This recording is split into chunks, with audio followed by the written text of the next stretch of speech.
困过身，曲折拍扁叫我跌入尘，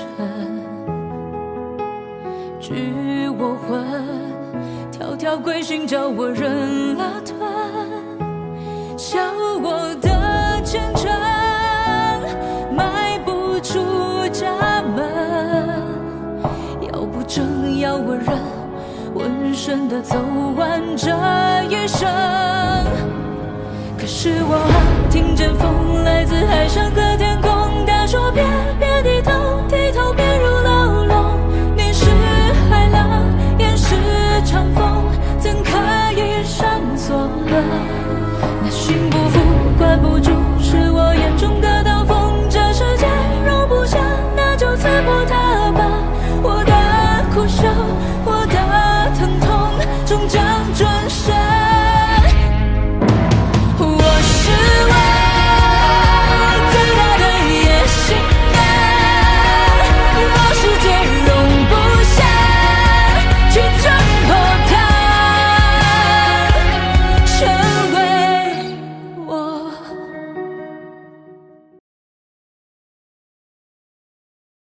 不好意思，易掌柜，今年的紫碗我不卖。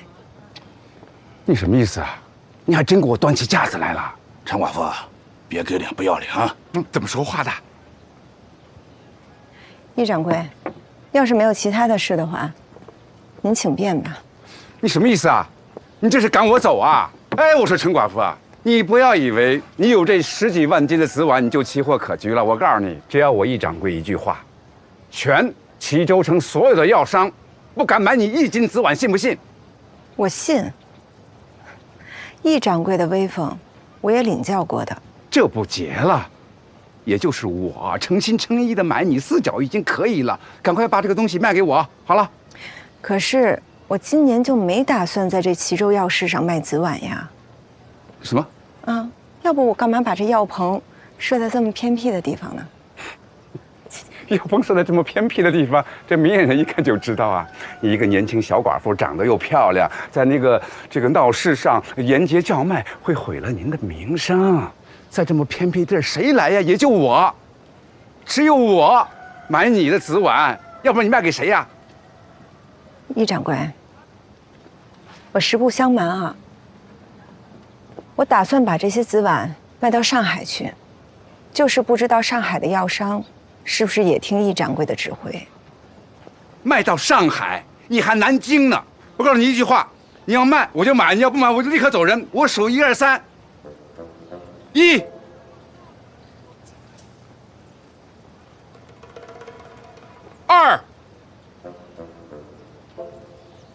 2、3。老梁，哎，咱们走。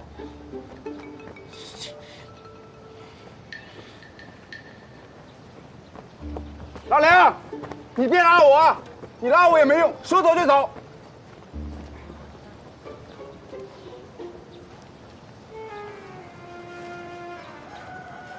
我觉得他是在唬我。她一个小寡妇，大门不出二门不迈的，她能够攀上上海的药商，鬼才信呢。是，夏老板那么大能耐，也没说在上海打开局面，就凭她一寡妇。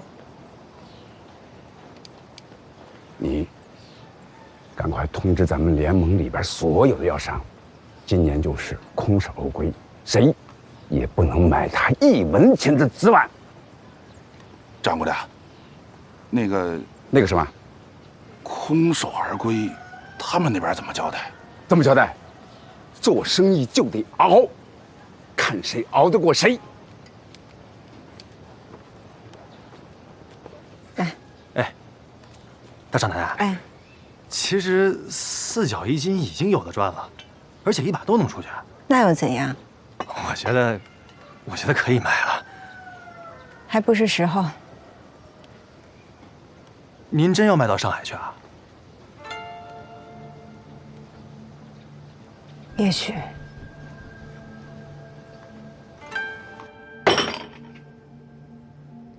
1斤都没有。是，那怎么行啊？这湖南、湖北、山西、陕西，还有云贵川的客户，我2个月前就签了，定金都拿了。如果不能如期交货，那咱得赔钱啊！这赔钱那倒是小事儿，要是传出去，首元药妆1斤紫菀都拿不出来，这面子可就丢大了。今年紫菀欠收。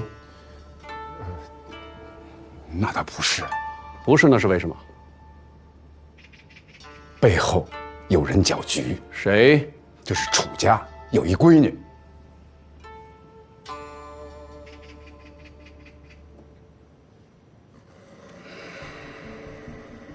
这没几万大洋，这局是搅不动的。楚家这破落的都要卖招牌了，他能有这实力？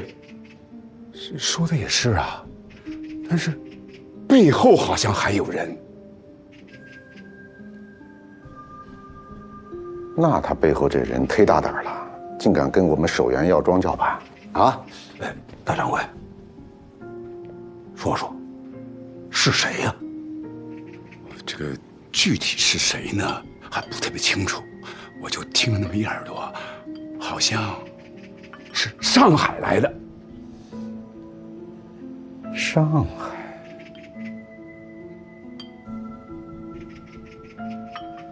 哎，难道是上海的田家？没准真是哎。这军需订单，上海田家已经插手了。难道这次他们要插足这齐州药市？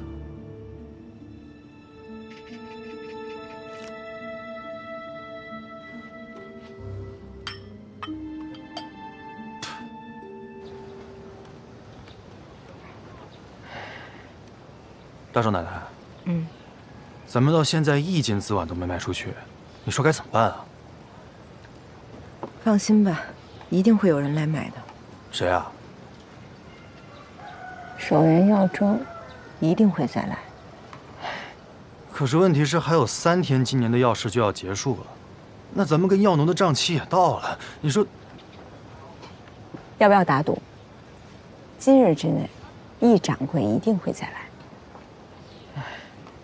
但愿吧。哎，客官，你有什么需要？这么小的铺子，要做这么大买卖啊？夏老板，楚小姐，请坐。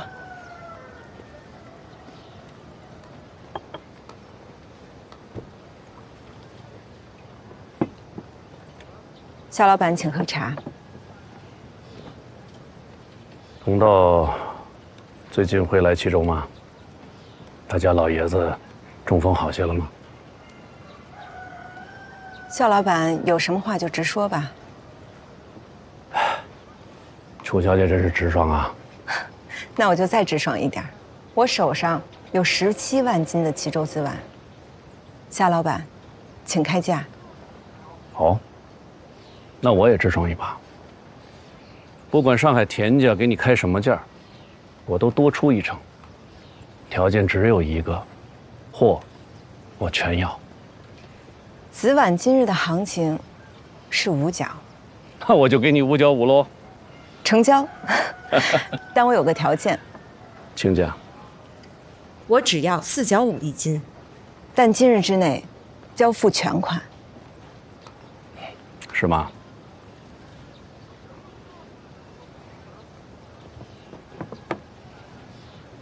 我保证，全部都是这样的品相。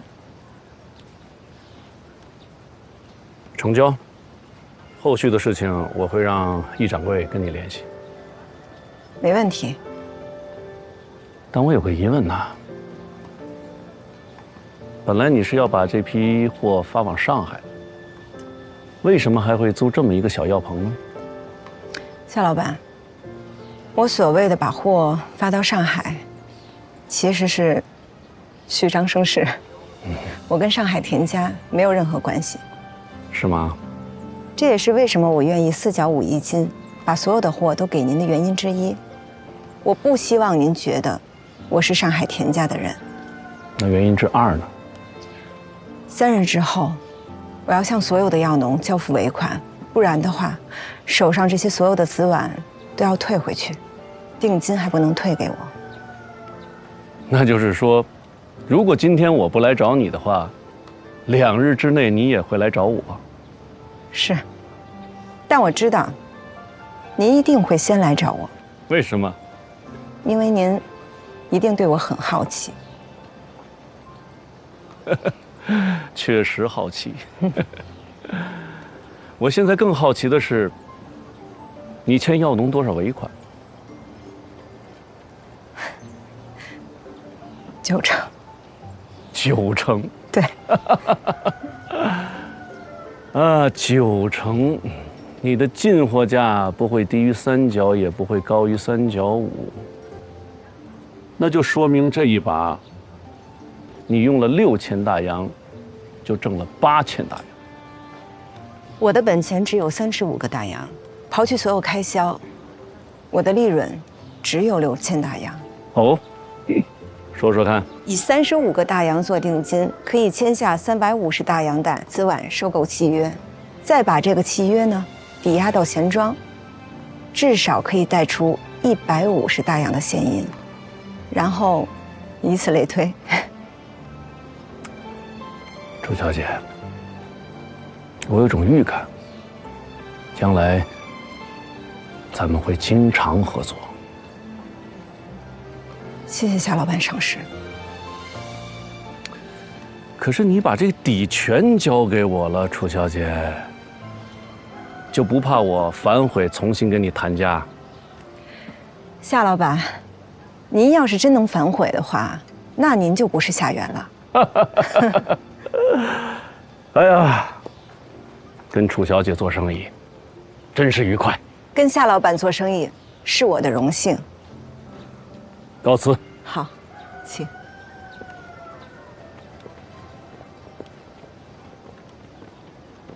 大金啊，紫碗的事儿我跟楚小姐已经谈定了，之后你们就直接联络。好，您放心。大少奶奶，高掌柜，好久不见。哎，你们认识？啊，老板，这位楚小姐她还有个身份，就是陈家的大少奶奶。啊？就是你从老许手里把军需订单给抢了？赶巧捡个漏而已。之前我也认为是赶巧，我捡漏，但今日一见，我不这么想了。喽啰啊，把大少爷扶上车。看看吧，这是易大金这2年的账。大掌柜，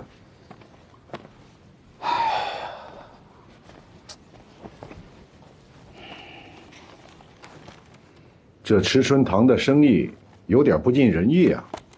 当年我收池春堂，就是想借池春堂的名头，在成药市场上有所建树。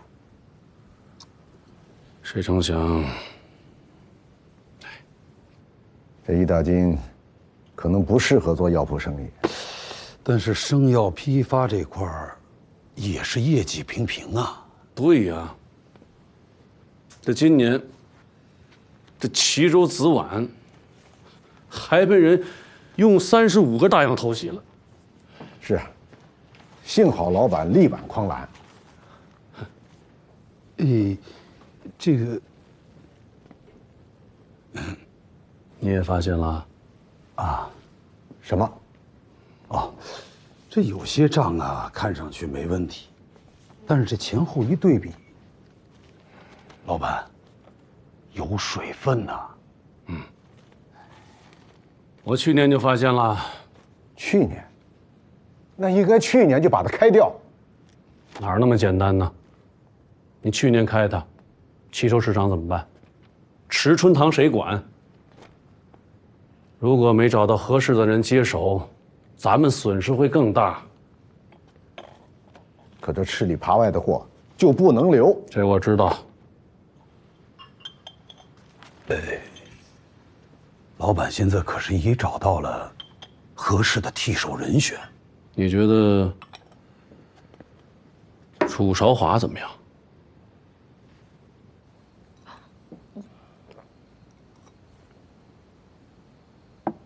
娘，这药得喝到什么时候呀？宋神医怎么说的呀？人家说了你呀，你湿邪过盛，凝结成痰，阻碍经络，气血不畅，所以你怀不上嘛。你怎么你也得调理个半年，你这经络气血打通了，那彻底就打通了。打通了就能怀上了啊！你嫂子我可是指望不上了，我们陈家可就指望你这肚子呢。我可是花了血本了啊！你这肚子你要是再怀不上，你到时候你可别怪我没给你打招呼啊！我可让我们二顺想别的办法。娘，我喝。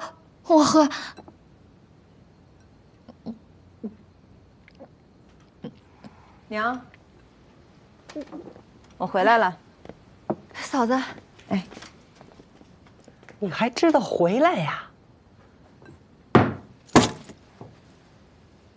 这什么？打开看看。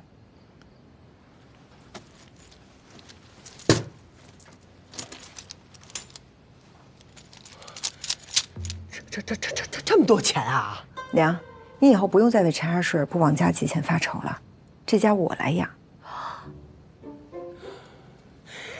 你这段早出晚归的，你就是去挣钱去了？对啊，娘错怪你了。是的。你怎么不早说呢？我说了，您会信吗？娘，现在您相信了吧？相信，现在相信啊！娘，这以后啊，我还会继续挣钱，您的日子也会越来越好。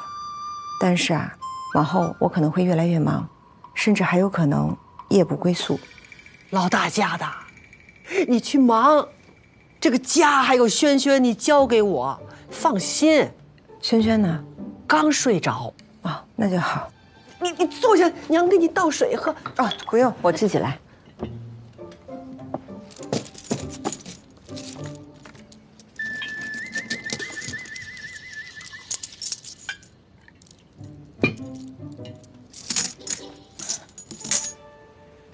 老大家的，哎，这把挣多少钱呢？有几千大洋吧。几千大洋啊！嗯。哎呀，太能干了，老大家的。能干是能干的，你毕竟年轻，这年轻人呐，就容易大手大脚。不如你把那钱呀，你搁在我这儿，娘替你存管。娘，我把我挣的钱都已经花出去了。全都花出去了啊！谁最怕一个女子成为有心家，追梦只追只为一句话，献上欲望。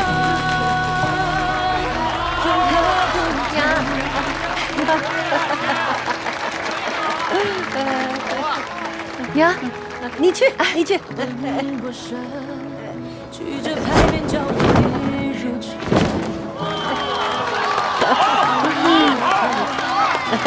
华顺药铺，华顺药铺。对，嫂子，哎，好久没见你这么开心了。以后我都会天天这么开心的。娘，华顺是什么意思？韶华大顺。对，大顺。我的大顺要是在，娘，大顺如果在，他也会为我高兴的。是大顺在，但是他这个一个叫顺华药铺，是不是更妥帖一点啊？哎，宋平，哎，来，你带着轩轩和娘进去休息。来，跟小婶走。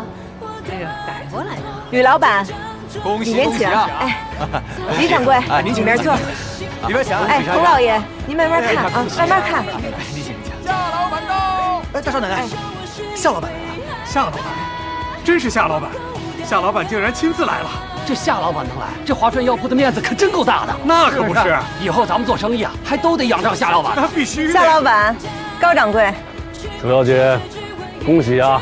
谢谢夏老板。开业大吉啊！这是我们老板的一点心意，还请笑纳。二位莅临已经是小店的荣幸了。方才我们来的时候，看着挂着的这些牌子倒是熟悉，那立着的这块儿又是什么意思啊？哦，每月的初5、15、25，本店都做抽奖，奖券1元，5角5分不等，都可以在购药时抵现。哦，那这些茶水是每天都送，还是只有今日啊？每天都送，夏天菊花茶，冬天姜茶。哎呀，二位里边请吧。请，请。来，大少奶奶。哎，谢谢啊，谢谢。哎，来，各位老板，各位乡亲，有免费的茶水，来，大家一起喝点儿，一起喝点儿。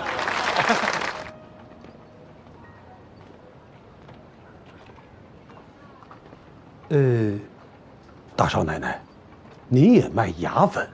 啊，和陈记药铺卖玉龙粉是一个道理。哦，那为何不直接卖那羽绒粉呢？齐州不比北京城，在这儿卖羽绒粉是卖不起价的。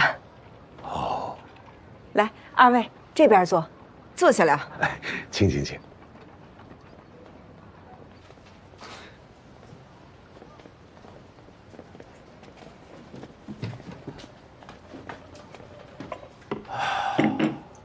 这地段不错呀。哎呀，这租金不便宜吧？这除了进货，最大的开支那就是房租了。那为何还要选在此地啊？这做生意最看重的是客流。我在这齐州几个大街上蹲了7天，发现就这条街上客流最大，而这条街上人气最旺的那就是这一段，我就当机立断拿下了这个铺面。哦，那这账平得过来吗？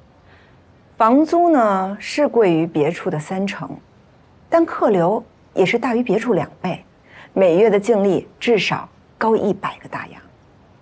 哦，那如此算来，啊，1年半便可收回成本。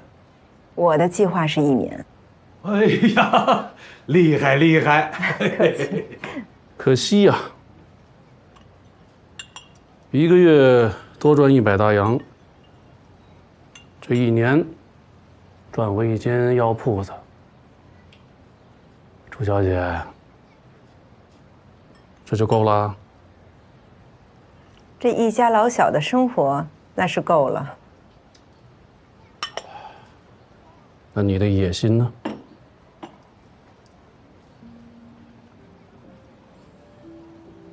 夏老板，您的意思是？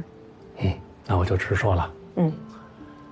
我觉得吧，这间铺子太小了，你根本施展不开拳脚。加入我们首源药庄吧。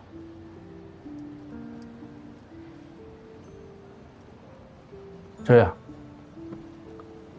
先跟易大金干2年，我承诺2年之后，我把齐州药市和池春堂全部交给你打理。谢谢夏老板的看重和信任。但是我这华顺药铺才刚刚开业，这没关系。你前期投入多少，我3倍回收。我这第一次开药铺，也是想看看自己能不能把华顺药铺做起来。这不用看呐，以楚小姐的实力，肯定能把这华顺药铺做成齐州最赚钱的药铺之一。但又如何呢？年入千金，家人衣食无忧，这一辈子就当一个小药铺的老板。楚小姐，你甘心吗？可是齐州药市，这生意每年100万计，池春堂的规模怎么说也得是这华顺药铺的3倍吧？而且我还要在北京、天津、大连开分号。我觉得这些才匹配楚小姐的野心呐。别犹豫了，加入守元药庄。再说了，池春堂本来就是楚家的，交给你打理最合适。以什么身份？义大金高千亿什么身份你就什么身份，他们怎么领薪，如何分红，你一分不少。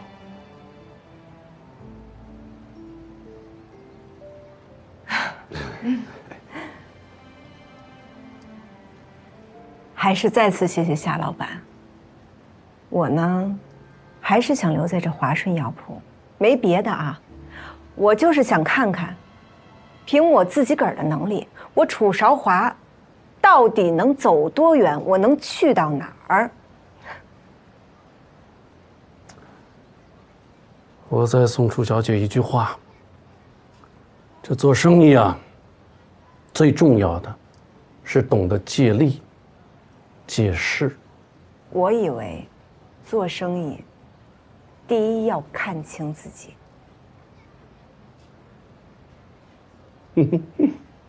没错哈。好，楚小姐，这种魄力我很欣赏。谢谢夏老板的体谅。哎，以后华顺药铺有什么事情，随时找我。哟，那有您这句话，我这心里更是踏实多了。好了，那我还有事就先告辞了。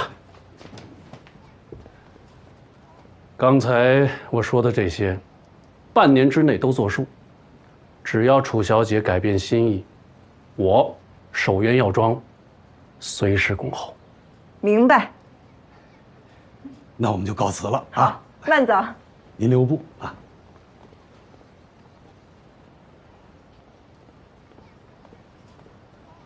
大少奶奶，你知道这齐州城有多少人想挤进这守元药庄，想给夏老板当手下，您怎么还……当他夏元的手下有什么意思啊？要当就当夏元本人。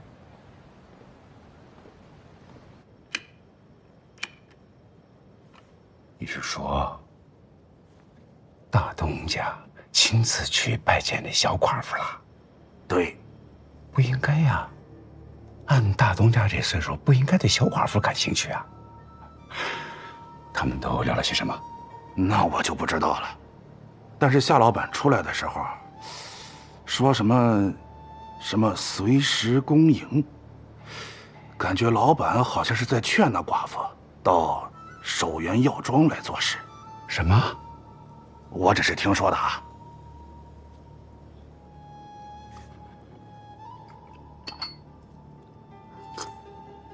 不是没有这种可能。你想啊，知春堂现在是这个鬼样子，还有上次昨晚的事情，这大东家虽然没说什么，嘴上，但是心里呢，肯定是对我不满意的。另外，他如果真的对这小寡妇感兴趣，那小寡妇又上赶着想到这儿来做事儿，这地方原本就是他的，他又是齐州人，这上手就太快了。您的意思是，老板是想把池春堂交给这寡妇管？没准还真是这样。那绝对不行啊！所以，我们必须想点狠招，让这小寡妇在这齐州地界儿待不下去。明白。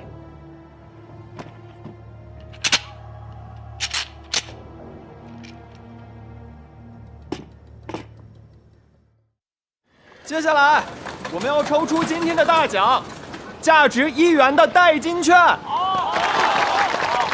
这两个效果一样吗？效果都是一样的，就是味道不一样。大少奶奶，哎，香砂丸该补货了，6味丹也没了，还有几个药的库存也得调一下。啊，好，知道了。大少奶奶，哎廖记的货送到了，他们还另外加了3单。好，放这儿吧。张老板的货好了。哎，柱子，哎，来，你去送一件去。那后院那边怎么办？小林子抽完奖，让他去。行。哎，掌柜的，有虎骨糕吗？您稍等，小江，哎，出来招呼客人。那后院那摊事儿，我来吧。哎，大少奶奶，哎，咱们真该请人了，我都忙不过来了。可说呢，我先过去了啊。哎，少华，妹啊，我跟娘来看看你。娘，我和你大哥呀，都挺惦记你的。前些日子呢，家里事情多，顾不过来。今儿刚空下来，我就跟娘说，咱们去看看韶华吧。是，娘喝茶，找我有事儿啊？啊，哎呀，你这话说的，非得有事儿才能来吗？听说你这生意做得不错，还行。哟妹，你这就谦虚了。现在齐州城里啊，都知道，华顺药铺的生意啊，那是好的不得了，马上就要超过这个守元药庄的池春堂了。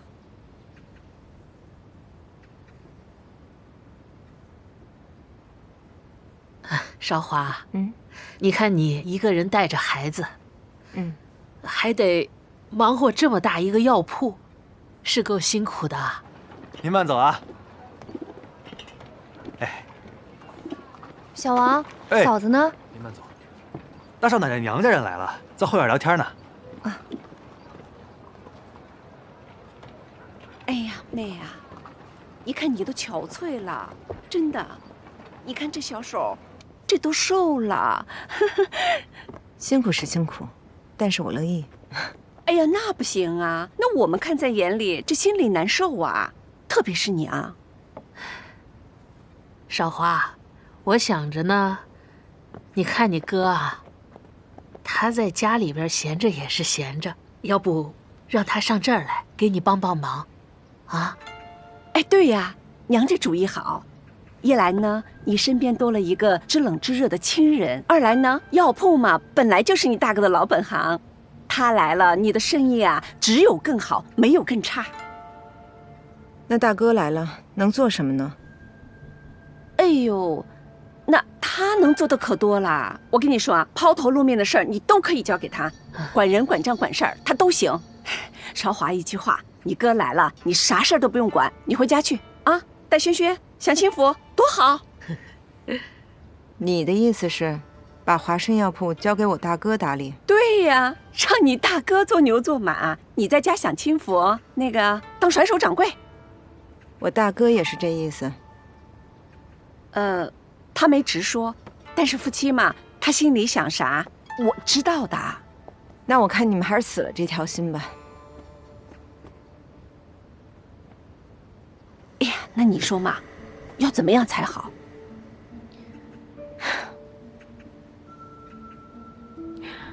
这华顺药铺，请问你们出过1分1毫的本金吗？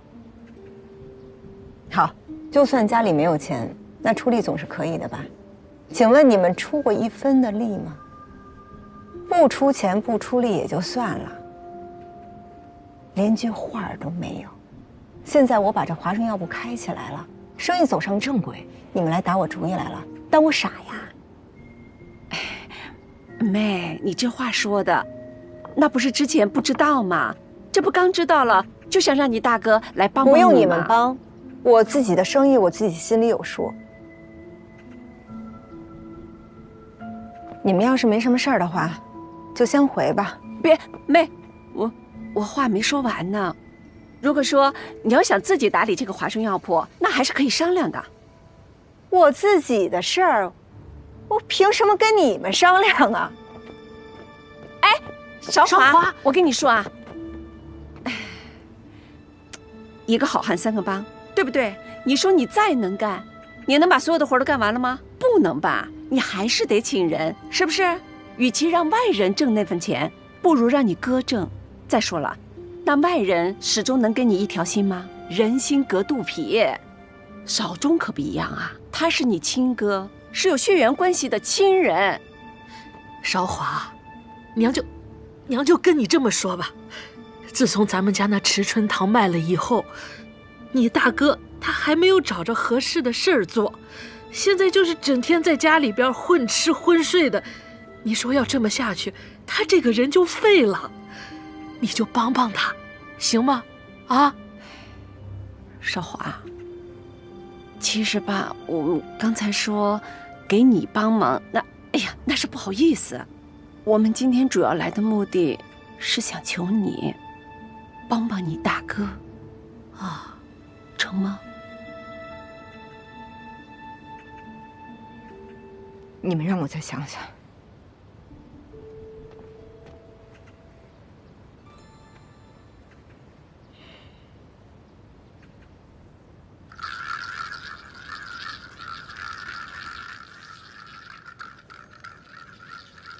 喝茶啊！我不喝，喝水我现在都塞牙。哼！哎，姐，听说老大家的在镇上开了个药铺，生意还挺好的哈。是，赚了不少钱吧？我不知道。你怎么能不知道呢？老大家那性子，哎呀，我根本管不了他。他性子再大，你是他娘，你是轩轩的奶奶，你是这一家之主。是啊，我知道我是一家之主，可是生意上的事儿我不懂。你管钱你会吧？娘，你来了，吃饭了吗？吃过了，我刚跟你娘吃过了。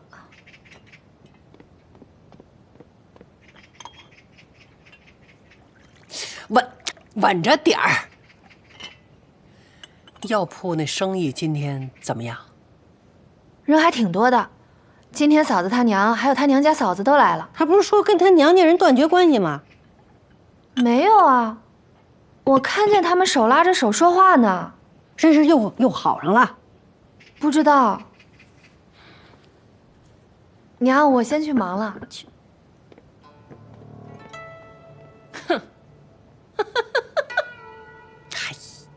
姐，我觉着呀，你还是要把这钱看紧了，别让别人都搬回娘家去了。那药铺上的生意都是他管着，他要真把那钱都搬他娘家去，我也没办法。我告诉你，你要真想管这个钱，肯定有办法。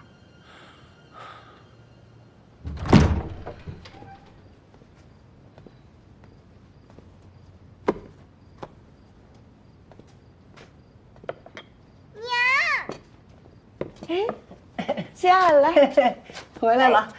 哎呦，老二家的，把那个馒头还有那汤热一下，一会儿赶紧给你嫂子端过来。哎，马上。哎呦，我让你娘歇会儿。没事。哎，你别烫手，别烫着啊。大家的擦擦。哎呦，啊，擦，谢谢娘。老大家的啊，你瞧你这身衣服，你还是过门的时候那会儿做的吧？旧的都不成样子了。我跟裁缝说了，明天让他给你做2身新的。不用娘，我这个还能穿呢。你现在是在外面做事情的人，你穿的体面，我们陈家就脸上有面子。顺手再给轩轩做2套新的。是要过年了吗？你就知道过年。哎，轩轩，你不是说有话要跟娘说呢吗？娘，你不要太辛苦，每天早点回家，多陪陪轩轩。哦，可是娘必须要等到药铺关门了才能回家呀。那你可以多请几个人呀。我觉得送表叔就挺好的。娘，您教的吧？宋二姨今天来了。他那个意思啊，想让你啊给宋表弟啊在药铺里啊找个事儿做。娘，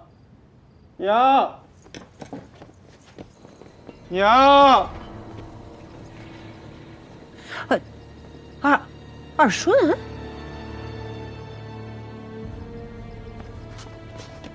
娘，我回来了。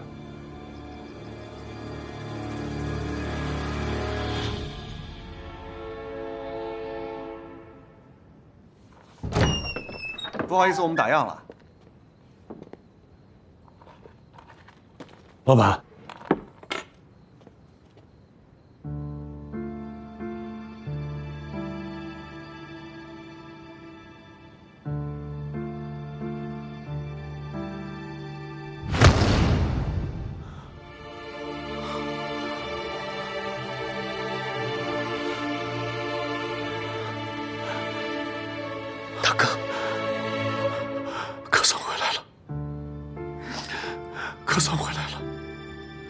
整整6年了，可算回来了。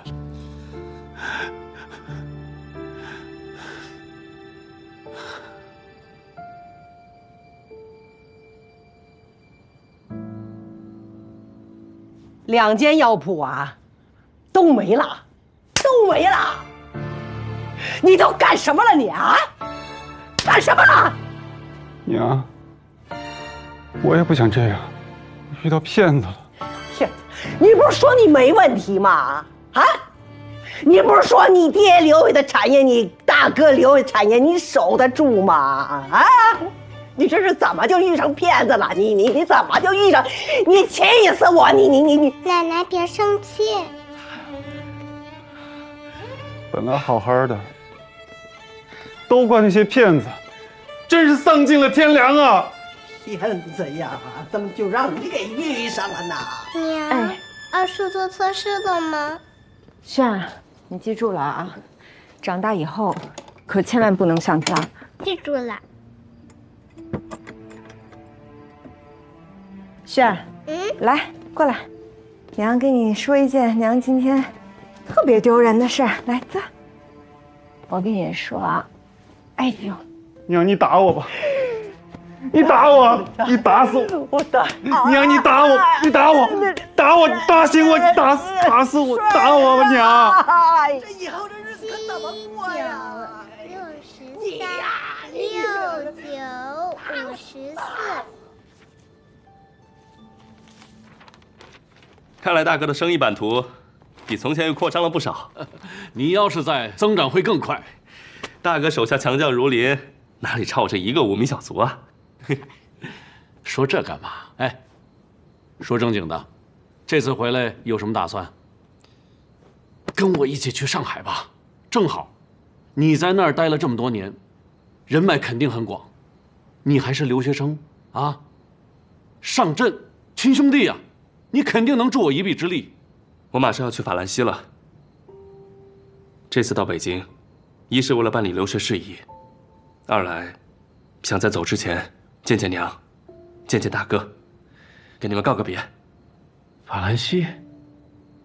去那儿干嘛？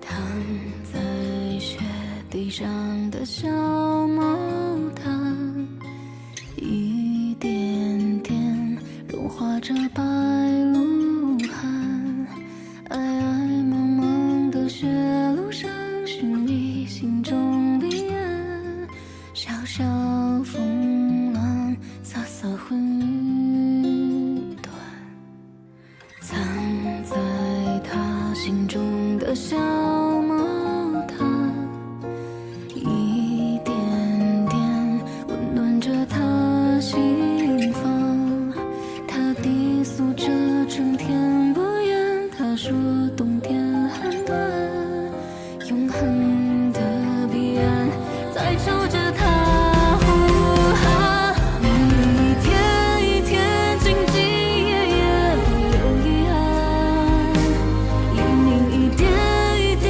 和和夜夜不再孤单，烽火燎原照亮绝望，我为你生生去抵挡，筚路蓝缕到达心中永恒的彼岸。